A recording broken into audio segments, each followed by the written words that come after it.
I don't have the Google Hangout up, so you'll just have to tell me when it's up. Yeah, it's live now. We're good to go. Oh, okay, cool. Shane can just take that off. No big deal. Yep.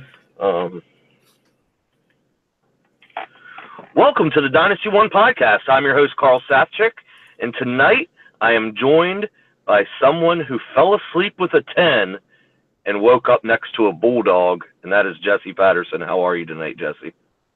To be fair, my wife had to go to work early, so it just, it happens sometimes. That was funny. You sent us that picture Saturday morning of you and Booger laying in the bed.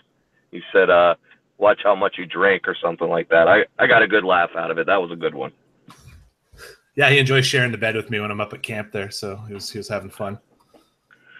All right, well, everybody's wondering why we haven't put out a show in the past couple weeks, and the answer is pretty simple. We wanted to take a little time off and just reset our batteries, and not only for the podcast. I know probably most people who listen to the podcast only know us for the podcast, but we also do a lot with the website. We have a lot of content. We want to get better on that. Everybody's kind of got together and realized that we want to do better. We want to do bigger and better things, and so much is going on behind the scenes right now. I'm talking to so many different people. Jarrett, for one, who, if I'm not mistaken, will be joining us in a little bit. He's kind of back in the behind-the-scenes game of helping Dynasty One get up off its feet. We're going to give you something that we can all be proud of and that you all can enjoy and find useful. So while we may not be doing a podcast every week during the quote-unquote season, because we know that Dynasty, the in season is kind of the off season, we are doing a lot to get everything up and going bigger and better than ever. So don't expect one every week, but we'll check in and you'll be hearing from us. There's too much going on for us to not talk about fantasy football. Jesse, how you been? It's been a minute since I talked to you.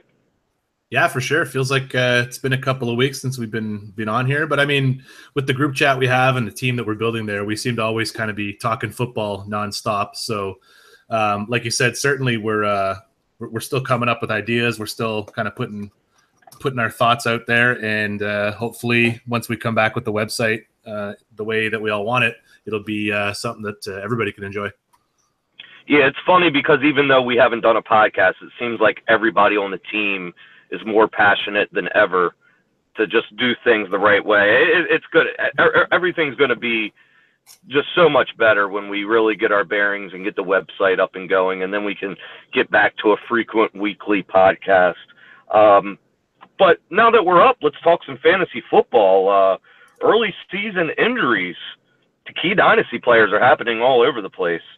Jesse, how are you viewing certain players in Dynasty leagues that have lost value due to injuries? We could discuss Allen Robinson, David Johnson, two of the big ones.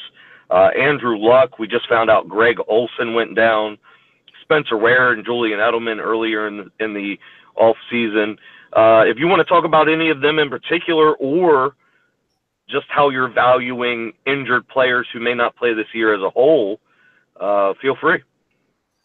I think when you're looking at injuries to a starter caliber player in both real life and in Dynasty, that's when I think that you have to factor age in a little more.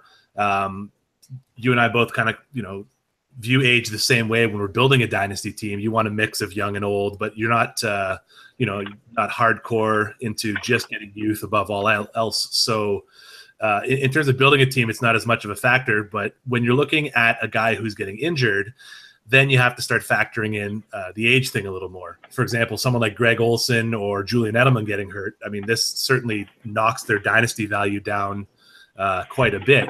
Whereas someone like David Johnson or Allen Robinson, they're still young enough to hopefully, it's a 1 year, they'll come back hopefully as strong or stronger than ever, and they'll still maintain some top-end value. So I think when discussing any of these injured players, you definitely have to factor in their age and how many seasons they've played. Yeah, absolutely. And severity of injury, I think, a little bit too. In the case of David Johnson, I'm not as scared off by him because it's just a wrist injury. I mean, how can that really hinder him going forward? You know what I mean? Yeah, exactly. I mean, he's already had the surgery, which usually I don't remember who put this out. One of the Dynasty League football guys, the Scott Peak, is that the doctor's name? Yeah, Scott Peak is a neuroscientist.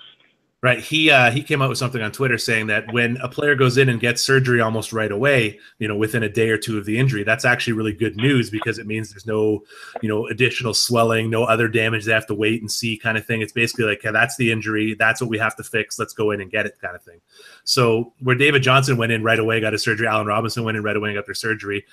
It makes me feel a little more comfortable with their long-term outlook in terms of value. So what about players in the middle like Spencer Ware, Andrew Luck, who may even come back this year? And I guess even with Andrew Luck, we can even kind of consider T.Y. Hilton and Dante Moncrief like injured right now, even though they're not. Their value is tied to an injury. Yeah, exactly. I mean, with any of these guys, really, it opens a door sometimes for other players. Whereas with the Luck injury, I mean, it basically torpedoes that entire offense. We've seen we've all enjoyed the Scott Tolzien experience week 1, which was just dreadful. And then last week with Jacoby Brissett, he actually played fairly well, but still wasn't able to, utilize weapons like T.Y. Hilton to their maximum value. So I think until Luck gets back, that whole offense kind of takes a hit. What about Spencer Ware? I just feel like, and I was a big Spencer Ware fan. I had him on at least one of my Dynasty teams. I bought him kind of early in the Fantasy League of Experts flex draft that I did with SiriusXM Studios. Bought him in the 4th round. Everybody thought that was early. So I was a Spencer Ware fan, but I have to say, Kareem Hunt has a stranglehold on that starting job. I don't know that Spencer Ware comes back to any volume that would make him fantasy viable unless he switches teams. But really, how many better spots out there are there? Yeah, exactly. I mean, that's someone, again, like I said, and that's not even an age thing. Spencer Ware's not that old at all. It's just because Kareem Hunt has come in and lit the world on fire. Spencer Ware's is kind of left, like you said, in a situation where you got to kind of hope he changes teams if you want to recover any value from him. I know in my home league chat, we were actually talking just yesterday about is there any value left to Spencer Ware? Would you be able to even get a 3rd round rookie pick for him at this point? And, the guys were kind of torn on that. Would I or would I not risk a 3rd round rookie pick on a guy like Ware? So what about Kareem Hunt? I mean, look, we're going to talk about him later too, but this is kind of the player that has caught Dynasty leagues by storm. I can't think of a player who has gained more Dynasty value since the season has started. And it's tough to do rankings this time of year because everything's so fluid. But if you were to rank running backs right now, of course he's going to fit into a tier. So that's easy to say, like he's right up in that top tier or the top of the 2nd tier, however big your tier is. What's the earliest you could see yourself ranking him, and what's the latest you could see yourself ranking him just as far as running backs go? I mean, running backs heading into this season was just such a mess after even just the top 2 of Le'Veon Bell and David Johnson. You didn't know what was going on. We still technically don't really know what's going to go on with Zeke. But, I mean, those 3, Bell, David Johnson, and Zeke, would still be my top 3 in Dynasty. That's a tier all on its own, I'd say, right there. And then after that, you can make an argument for Hunt right there at number 4. I mean, there's so much uncertainty at the position and, guys not performing yet. Melvin Gordon's starting to get going now. And then you got, guys like Chris Thompson coming out of nowhere and making noise. So the whole running back market is kind of a mess right now, aside from those top 3. So I think Kareem Hunt is pretty much as automatic as it gets after that. So I could make an argument to take him as the 4th running back off the board. It's funny. I was sitting in my car today and I was having a internal monologue to where I would try to call someone crazy for the highest that they could rank Kareem Hunt, right? So I'm thinking, like, what if somebody said Kareem Hunt's my favorite dynasty running back? Would I call them crazy? And I don't think I would. And I'm not saying I will rank him as my RB1, but I don't think that's insane right now. All those top 3 guys that you mentioned all have question marks. Le'Veon Bell on a franchise tag hasn't been performing the first 2 weeks. David Johnson, even if you think he's the top fantasy running back, he's still out for the rest of the year. So what? Like, this year has a lot of fantasy value, and plus Kareem Hunt's a lot younger than David Johnson. And Ezekiel Elliott, you mentioned, we don't know what's going on with him and Roger Goodell. And if I could just say this, Roger Goodell sure as hell gives everybody a reason to root for the alleged domestic abuser. He handles this so incorrectly. Anyway, that's besides the point. Kareem Hunt has soared up draft boards, and I think if somebody were to take him in the late first round of a dynasty draft, if there were to be one right now, I don't think I've seen crazier things happen in dynasty drafts. Oh, absolutely. I can't see his value getting much higher than it is right now. Like you said, that's if someone told me that he's their number 1 running back in dynasty, I wouldn't say, that's stupid. I could certainly see someone having that opinion right now. Me personally, I need to see a little more, because he's done it for 2 games so far. So I'd like to see a little more out of him. But I mean, it's not out of the realm of the possibility that he's in that top tier, or maybe even topping that top tier by the end of even this season. So there's a lot of other players facing nagging or reoccurring injuries. Players like Corey Coleman, Corey Davis, Josh Doxson, John Ross, Jordan Reed, John Brown. These guys just can't seem to stay healthy, whether it's the same injury as before or new injuries. Would you be selling now? Like, I don't mean to group all these guys together. I mean, you can say, maybe you're selling one and buying another, but just in general, what are you doing with these type of guys? Like, are they the next Kevin White, Rashad Perriman type, or are there any that you're actually buying? Oh, I sure hope not, because I really like some of these guys. Corey Coleman, I mean, you've been banging the table for Corey Coleman for 2 years now, and that's like just rotten luck. Poor guy broke his hand twice, the same hand 2 seasons in a row.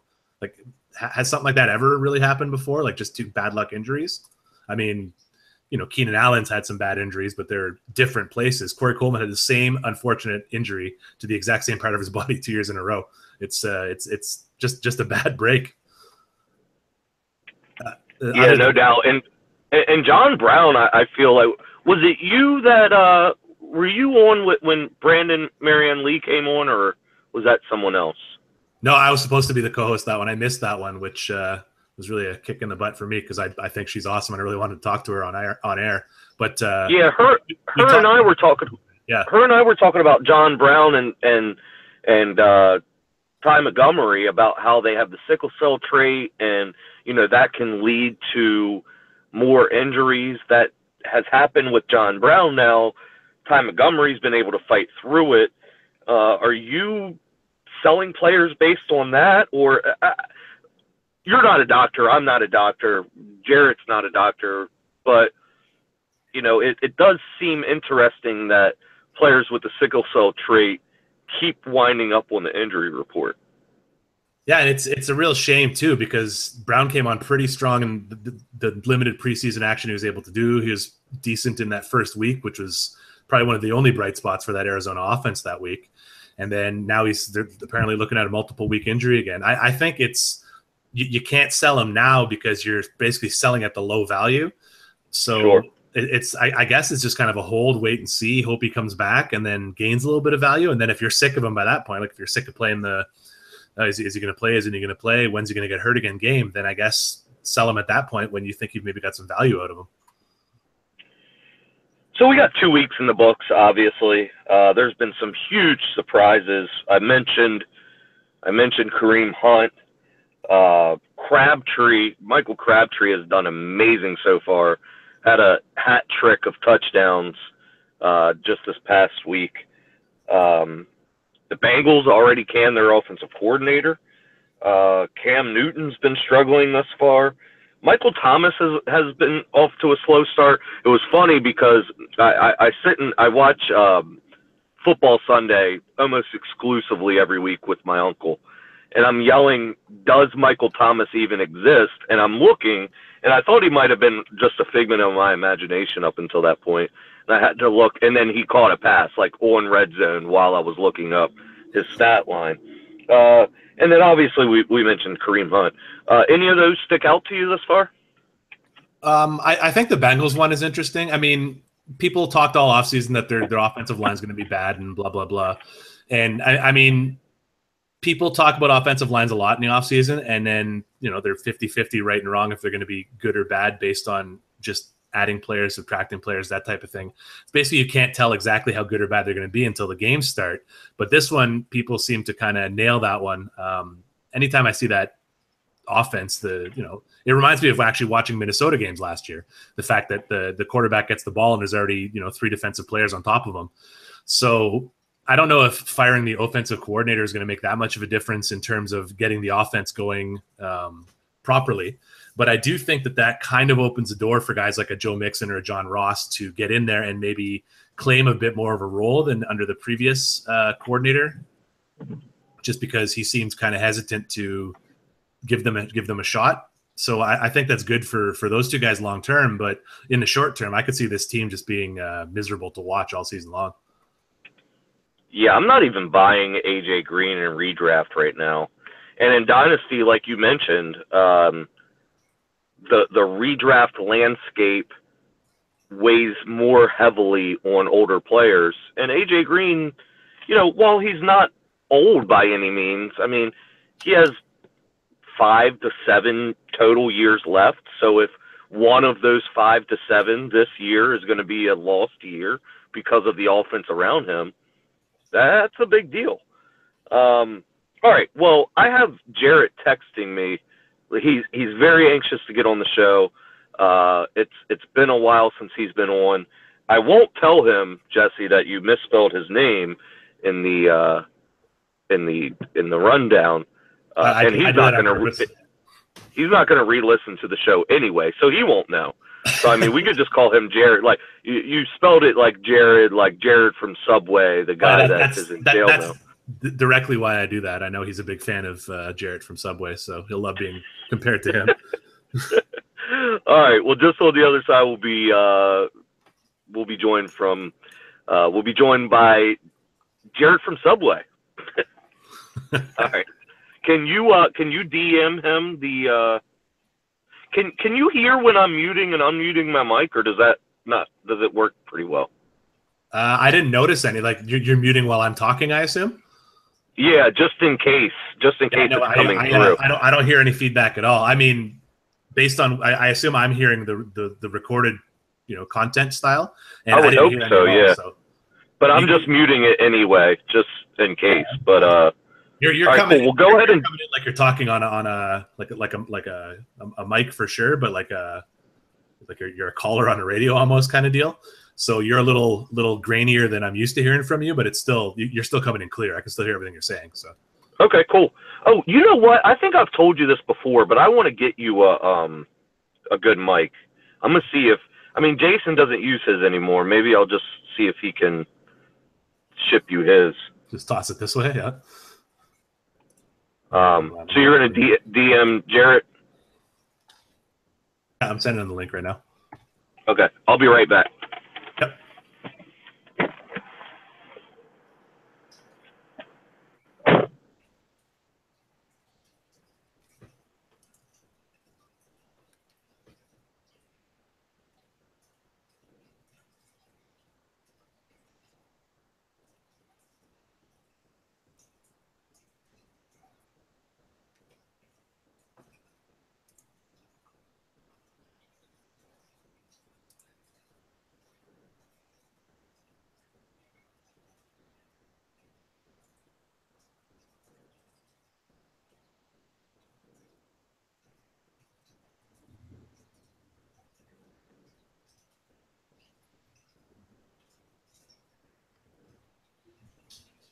Hello.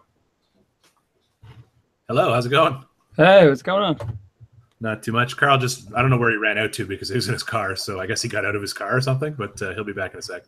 Oh, is he living in his car now? Is that what's going on? I think so. What's up, buddy? Hey, what's going on? Not too much. Have you ever talked to Jesse before? I don't think so. I was just marveling in the Canadian accent. No doubt about it. All right, well, we'll do about 25 minutes. I know I told you a half hour, and we went about 5 minutes late, so I don't have a lot of time on my hands anyway. So did you already look over the agenda, or? Me? Yes. I was never sent an agenda. Okay. No big deal. We were going to look back at the 2016 rookie class. Okay. And then we were Here's the question: do I remember who was in the 2016 rookie class? Right. And then you know what? If it's cool with you, Jesse, let's just scrap everything and just have a generic conversation. It's not going to be that hard. Yeah, I mean, if we're just gonna rant for 20 minutes or 25 minutes or so, that's probably the best way to do it, anyways. Yeah. Hold on, I don't know. I'm trying to think who was in last year's rookie draft. Yeah, don't worry about it. Don't even worry about it. Well, now I'm curious. That's Treadwell, This is Dotson, Zeke, Coleman, Treadwell, Zeke, Dotson, yep. Coleman. Yeah. Yeah, it was bad. Henry, Michael Thomas. Oh yeah. Well, Michael Thomas. Oh yeah, Michael Thomas, obviously, but. Were you going to do like a redo of the draft? Is that what you were thinking of? We're going to do a mock draft of 2016 and 2017 rookies. Oh yeah, I'm not ready for. I can't do that. I'm sorry. Okay, no big deal. No worries. Just shooting the shit would probably be better, anyways. Yeah. Right. That is fine with me. And now we are joined by Jarrett Behar of DynastyOneFantasy.com, maybe a website you all have heard of before. Jarrett, it's unique it's a unique situation to have you on the other side of the microphone. Yeah, how are you guys doing? I appreciate you guys making some time for me. I know it's been hard for me to make some time for you, but I'm glad to be here talking to you guys.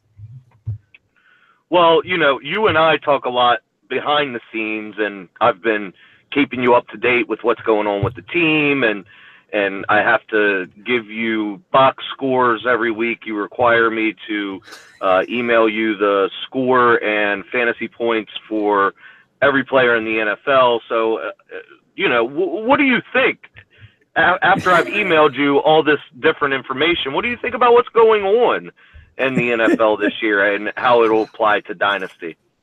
You know what's interesting? Aside from that little shot, I figured it would be some kind of shot about like me hand scoring my fantasy scores, like out of the newspaper box scores on Monday morning. But I actually wanted to introduce you as an avid fan of telling children to get off his lawn. Yes.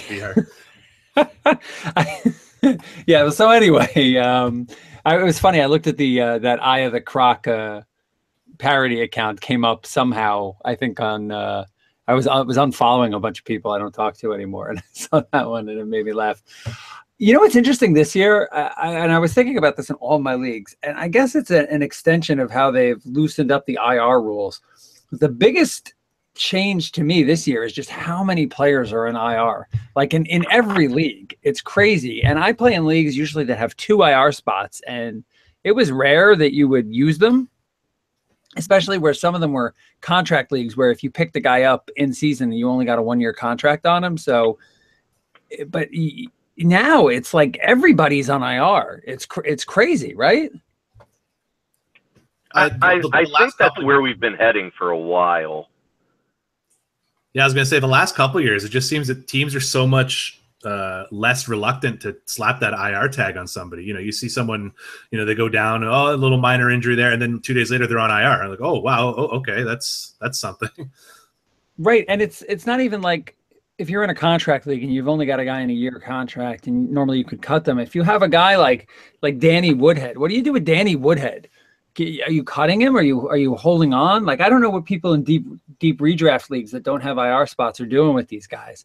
Even David Johnson, like if you're in a shallow redraft league that doesn't have an IR spot and you've got David Johnson. Like, can you eat that spot up? Are you going to make the playoffs if that happens? It's really crazy this year. And so, there's the implications in redraft, and then going into Dynasty. I mean, I've got leagues where I've got 24 roster spots and 2 IR spots, and I filled my IR spots, and I'm carrying guys on my IR. It's just crazy, like guys that I tried to take a shot on, like Eric Swoop, and then he ends up on IR.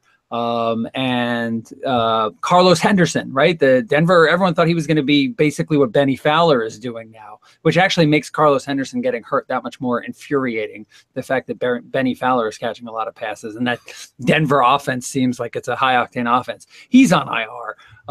It's ridiculous. Ken Dixon. I mean, I guess at this point, maybe you can cut Ken Dixon if you need to free up the IR spot, because it sounds like he's on thin ice with Baltimore anyway. Joe Williams, right? In redraft, you mean? Well, even in a contract league, I've got Ken Dixon, and I've got 4 years left of a contract on him. But there's been reports that Baltimore might cut bait with him at the beginning of next year. The guy's having trouble staying healthy anyway, and I'm carrying Dixon and Joe Williams, who I took in the first round, right? He was like a late first round, early second round rookie pick on my IR. Then I've got Carlos Henderson, who I still like. And then I got Woodhead, and who I'm loath to cut because I'm going to need running back depth at the end of the year, like everyone else does. So what are you doing with all these guys? I just don't know. It's and they're guys that you like, especially like all these rookies. Now that's the way you hide them. These mid-level rookies that get a little banged up, all of a sudden they're on IR. Well, I think that's the teams are doing too, right? Like someone like Joe Williams, he didn't really, perform that well in preseason, but he got some hype. So for them to just try to waive him, someone else would probably snag him up. So they just IR him, and there he goes. And I guess the flip side is, in a deeper dynasty league, you're drafting these rookies with the idea that you're hanging on to them for multiple years. So it's not that big of a deal. And if you can move them to IR, I guess it gives you a little bit more flexibility. So that might be the devil's advocate side to all of this. But like let me ask you guys this: in your leagues, have you had any discussions with adding IR? Like, how many IR spots do you have? And if it's only 1 or 2, have you guys talked about adding them? So in my home league, and Jesse is in it, I have 2, and I'm the commissioner. I've definitely considered and will talk to everybody about adding more IR spots. However, it's a very deep league, so you can even roster a couple IR players if you have to without messing around with your starting roster. The problem comes into these shallower leagues, though, like Jarrett was saying there. Like, I had to cut Henderson because I have Luck and Allen Robinson. Like, I had to IR both of those guys so I can get more startable caliber guys. So here I am losing a guy that I took I thought fairly highly of in a rookie draft, and here we are 2 weeks into a season, and I've already had to cut him. So it's definitely tough. But I guess that's the difference between Dynasty and redraft for me. Like, Dynasty should be like, we're already considering ourselves like a little more knowledgeable or a little to a lot more knowledgeable than redraft players, right? Like, why do we have shallow redraft leagues? It's just a glorified keeper league. I don't really understand why there are shallow Dynasty leagues. I guess that's my issue. Yeah, I would agree with your assessment that it really just becomes more of a glorified keeper league. And I think as I'm talking this out with you guys, the idea that a lot of these rookies that you're keeping as stashes, and you're not necessarily expecting to start them. Like, the rookies that you can really start outside of the top rookie picks on a regular basis are probably few and far between. So the idea that you can't start them because they're being stashed on injured reserve, I guess, is not a problem. It's more of a problem with these guys that are getting hurt and then are being put on IR and they're out of commission for half the year. And especially when you talk about older guys, like I think Woodhead is the prime example of that. It's like, what do you do with that? Because you need a certain amount of spots for guys that you're going to be able to start. All right, Jared, we spend enough we barely get to talk to you. We spend enough time. You don't want to talk about injured reserve for half an hour? Well, you want injured reserve to get off your lawn. We get it. You're old. You're mad. What about some of these players who've been taking the league by storm, who we didn't see coming? We mentioned Kareem Hunt earlier before you came on. J.J. Nelson has had a good couple weeks with John Brown out. Even one of the, I think I told Jesse before the show started, he's the wide receiver 3 or 4, and he had a touchdown call back because he had like his pinky toe on the white line. Yeah, I thought that was a touchdown. It was close. It was close. But what about some of these players? Like, how are you viewing? How do you value players that put up a great 2 weeks? Like, for instance, Kareem Hunt. I mean, he looks like, I told Jesse before you came on, I wouldn't argue with someone, not that I'm saying this, but I wouldn't argue with someone who said that he's their running back 1 in Dynasty. I don't believe that to be so, but I wouldn't argue with anyone. I mean, how do you put a 2-game sample size into a Dynasty frame when it's actually like a historic 2-game sample size? Well, it's a hard thing to do, right? I mean, well, first of all, it's a little bit more than a 2-game sample size because people kind of saw this come. First of all, people liked him coming out of college, and then he put together a lot of good tape in the preseason, and it was building, and people thought Ware's job was in trouble. People were drafting him in redraft with the idea that he might be able to eat into Ware's share if Ware stayed healthy. So this was a long thing coming. So I think that's probably baked into his value. And then I guess it just becomes about risk allocation, right? And the more knowledge you have, the easier it is to make a decision right now. So if you want to, it really depends on what you're being offered for him, but I think you got to run it out. I mean, he looks great. The offense looks great. Alex Smith has actually looked better. It looks like getting challenged by Mahomes in the short term is making Alex Smith better, which is making that offense better. And then maybe in the long term, if Mahomes turns into a real something, he's got good prospects there. So, you know, I with Hunt, I think it's less hard than the guys. So I was joking around. There's the new law firm of Carson, Cohen, and Breida, right? So those were guys that after rookie drafts, especially the earlier rookie drafts that I participated in, these were the guys that I kind of grabbed at the end, just based on, I know Tariq Cohen was a Matt Waldman guy, and Carson had put together some good tape in the preseason, and Breida was getting some love, especially when Joe Williams wasn't doing anything. And we've already seen Cohen and Carson are now have real roles.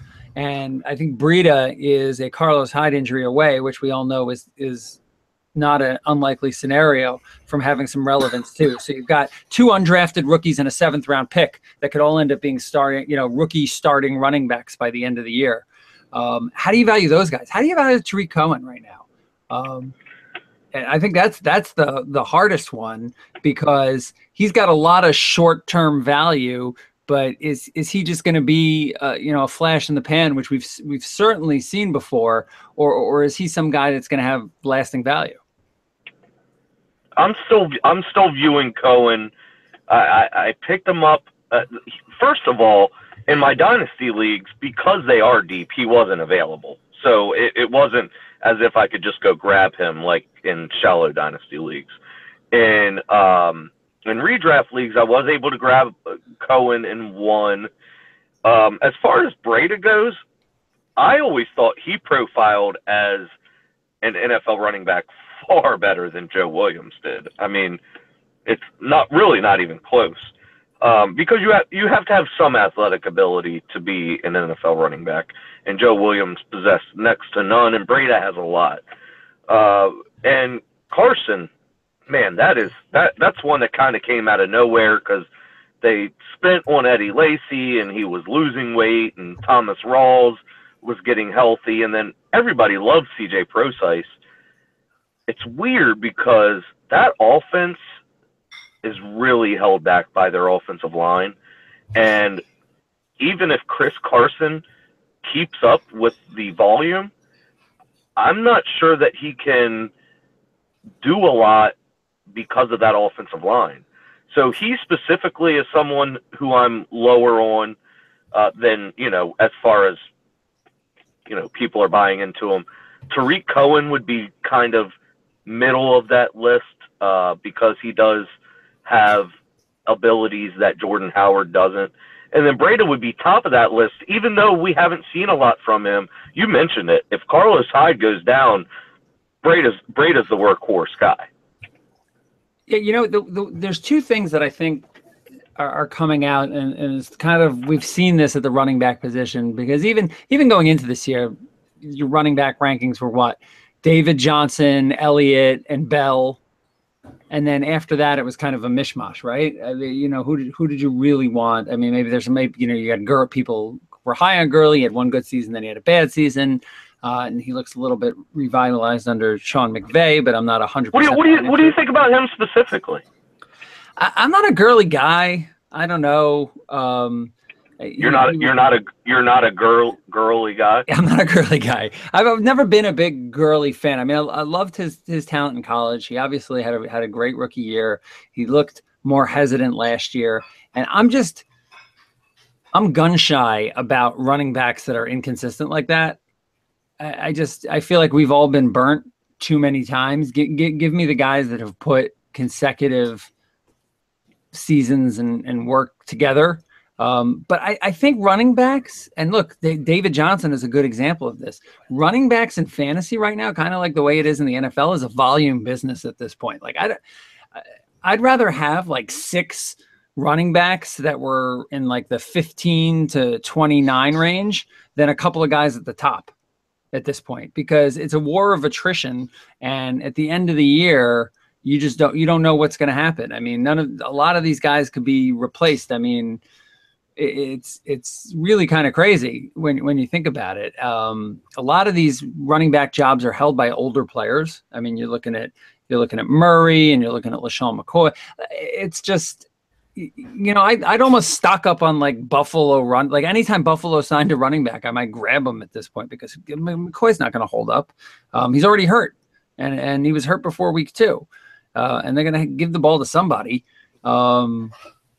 It's just, well, I'll take crazy. it even a step further. I'll take it a step further. My favorite dynasty team right now, my running backs are Jonathan Stewart, Chris Thompson, Darren Sproles, Rex Burkhead, Jalen Richard, all who had pretty decent games this week or last. But again, to Gurley specifically, Jesse, you're a Gurley guy, right?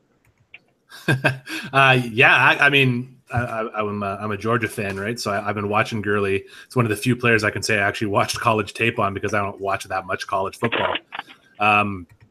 I can see the hesitation and the nervousness with drafting him, but with running back, such a crapshoot after that top tier of guys, then I think Gurley still has the talent to rise above everything, like the bad situation in St. Louis. The rebuilding offense. It doesn't seem like such a bad situation, though, does it? I mean, no. Jared Goff is actually playing not like Case Keenum did. It's not St. Louis, by the way. Sorry, LA. That's true. I'm still going to call him St. Louis forever. But I think that you're not going to be in LA that long. 4 years, 4 to 5 years, there's going to be no teams in LA again. We'll move them up to Canada and put them in the seriously. The Chargers can't even sell 27,000 tickets. The Coliseum, they got more. What did I see? They got more people at USC Texas in the Coliseum than they had at both LA NFL football games combined.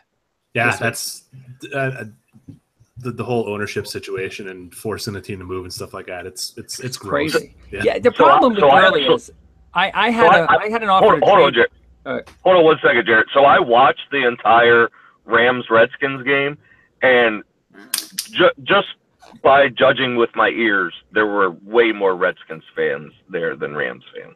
Oh yeah, because there were no LA fans. It's a transient city, and you're even more so than DC. Yeah, and you're just going to bring a team in that people don't have loyalty to. What are you going to expect?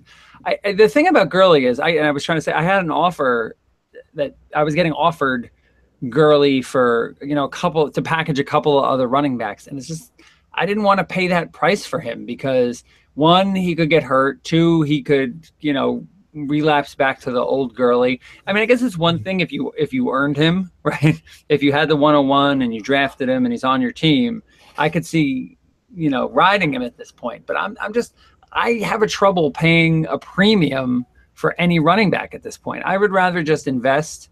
I mean, this is like the old for any running back, right? Yeah.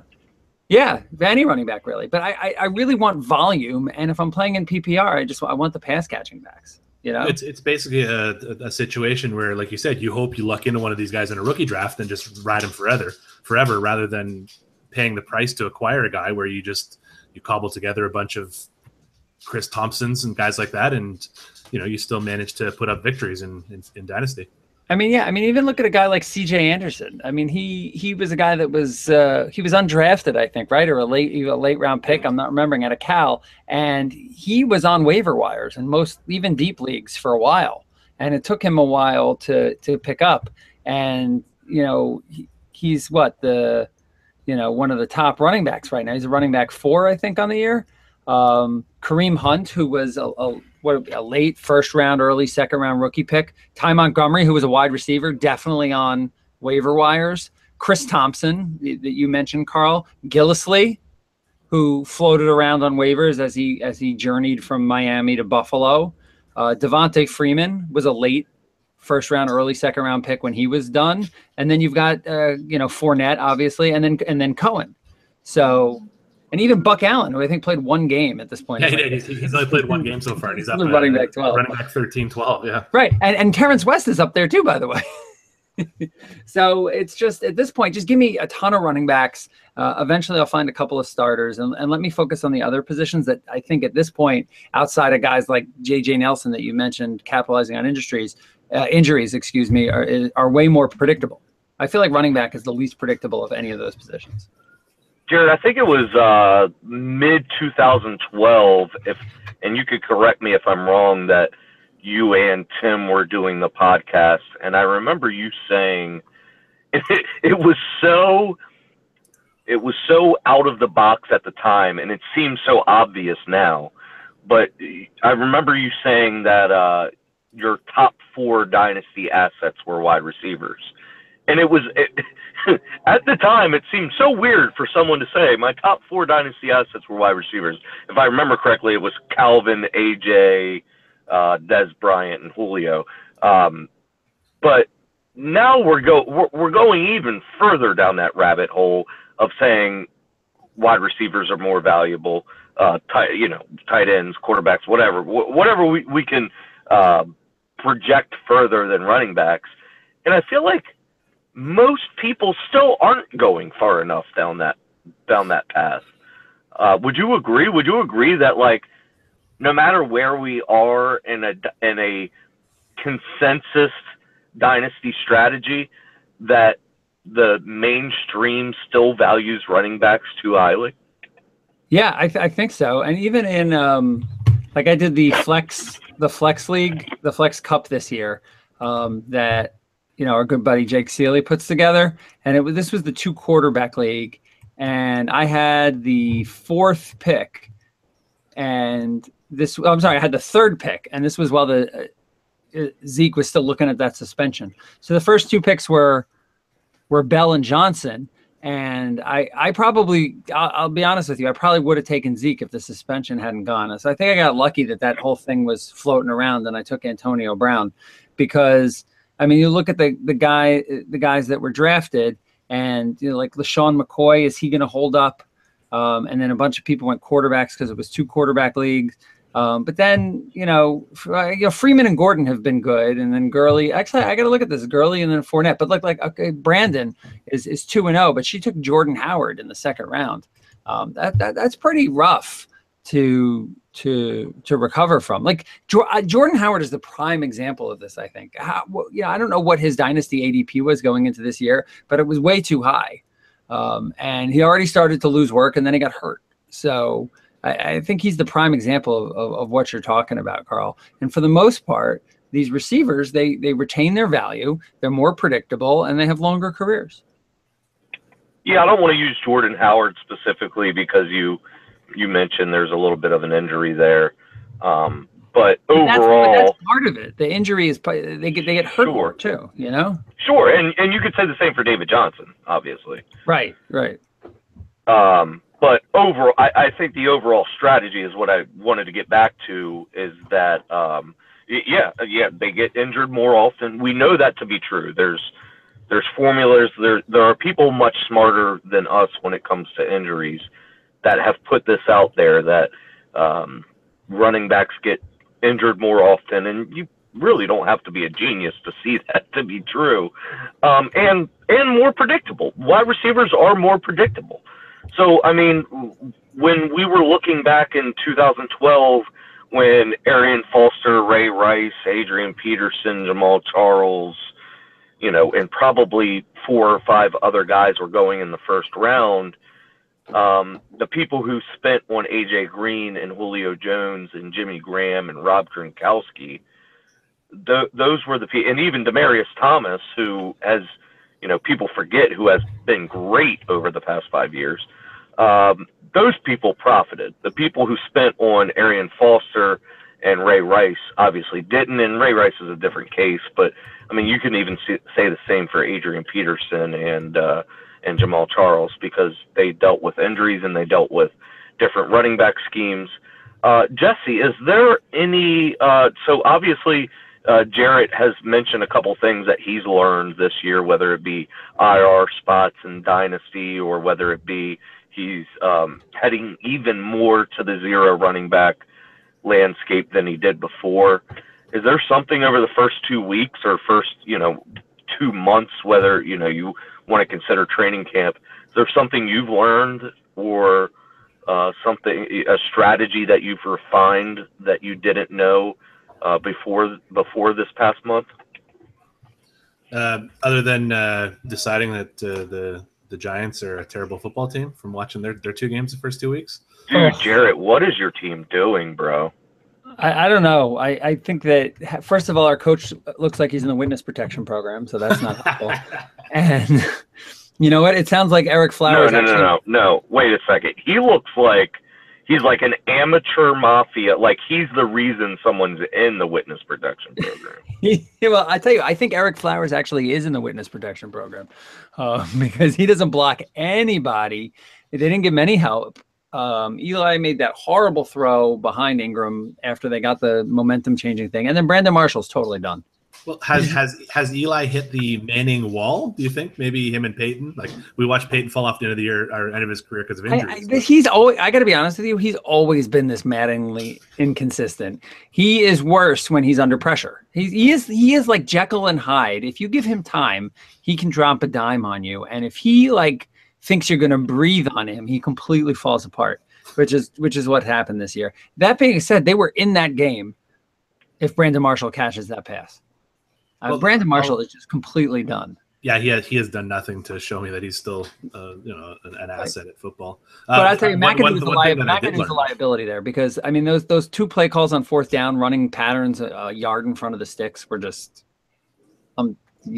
he's got to turn play calling over to Sullivan or they're completely going south. Just to tie it in with that, I mean, watching Eli get, attacked behind the line of scrimmage all game long. One thing I have learned is that the NFL has an offensive line problem right now. Like there's several teams that are just completely crippled by not being able to field professional quality offensive lines. And it's killing them. It's killing, the offensive value of anything these teams could do. Oh, it's killing Russell Wilson. That's for sure. Yes. Jesse, thank you for bringing that up. The 2017 is the year that we remembered that offensive lines matter. Seattle, New York, I could go on and on with all these horrible offensive line teams. They're not going to win games. They're not going to go very far in the NFL. Well, we mentioned Cincinnati earlier in the show. That's another bad one right there. Cincinnati, exactly. We've seen Seattle get worse. We've seen New York get worse. We've seen Cincinnati get worse. The offense, and we are talking about skill position players, but these skill position players rely on a productive offensive line, and we're not seeing that at all from some teams. And even the Packers this past week, who had both of their starting tackles out, looked horrible against Atlanta. Maybe I don't want to say from a dynasty standpoint because offensive line personnel can switch very quickly, but at least from a fantasy standpoint, I think offensive line matters. Would you agree with that, Jarrett? Oh yeah, absolutely. And you know, and that's why I do get what you're saying about Chris Carson, for example. But I do think that he looks like he has the talent to at least be somewhat productive in that offense. I mean, I don't think I'm starting him until I see a little bit more. I'm certainly going to hold and see what I got. But like the Giants, like honestly, who are you starting on that team other than OBJ and hoping he is able to like break? You know, he's really got to earn it with yards after the catch.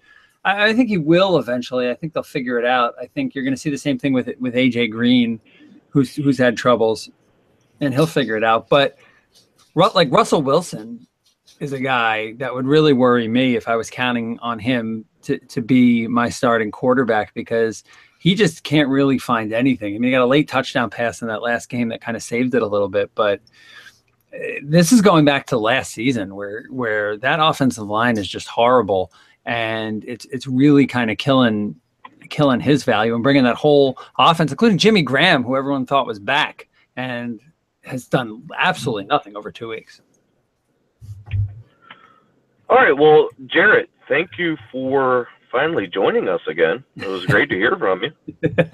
Hey, listen, thanks for having me back. Sorry if I forgot how to be concise during my hiatus.